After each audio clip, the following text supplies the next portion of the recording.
Science Out Loud. Here I have a circuit with a battery, light bulb, and gap. If I fill this gap with a metal, the light comes on. If I fill this gap with glass, the light stays off. You probably already know this because metal is an electric conductor and glass is an insulator. But what happens when I fill this gap with a silicon wafer? The light stays off, so you might think the silicon's an insulator. But what if I heat it up? Thank you.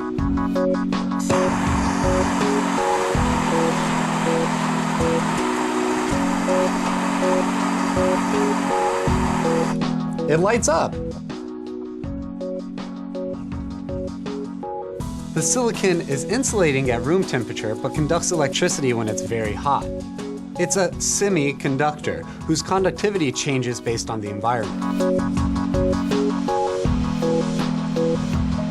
This special ability makes semiconductors the perfect brains for electronic devices. Circuits of small semiconductor switches, called transistors, are at the heart of computer chips and enable them to do math and run programs. Semiconductors have enabled electronics to become smaller, faster, and more reliable. But what is it exactly about these semiconductors that allow them to either conduct or insulate? In a single atom, electrons can occupy specific energy levels. When multiple atoms bond, the electrons are shared between them. But because the atoms are now interacting, the energy levels shift around. In a solid, trillions and trillions of atoms interact with each other. Their individual energy levels smear into energy bands. For a material to conduct, the electrons must be able to jump from lower energy states to higher ones. The spacing of these energy levels and how they're filled with electrons determines if the material is a conductor, insulator, or semiconductor.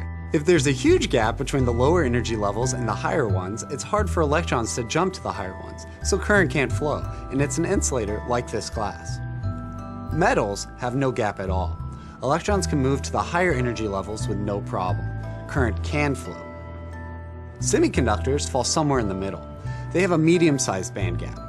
So technically, I can make this glass conduct electricity if I added enough energy through heat to push the electrons into a higher band.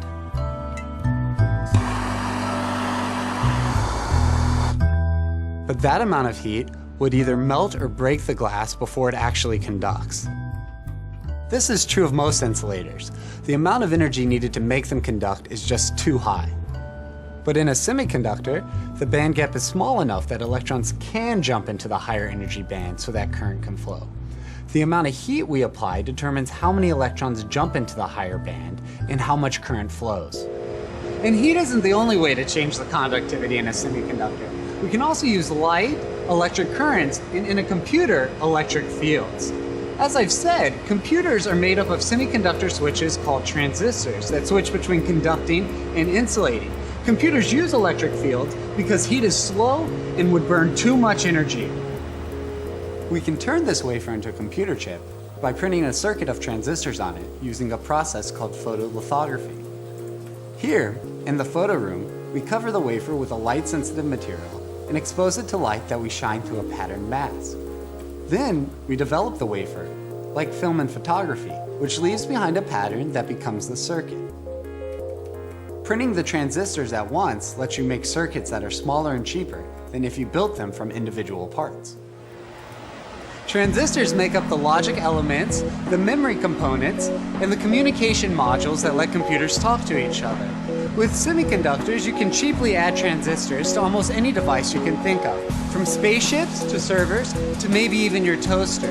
Semiconductors have enabled the technological revolution, the internet, the computer, and the cell phone. No semiconductors, no information age. I'm Jamie, and thanks for watching this episode of Science Out Loud. Be sure to check out some of our other videos, including mine, on how computers compute. Check out our website for more information. The end. I'm just like...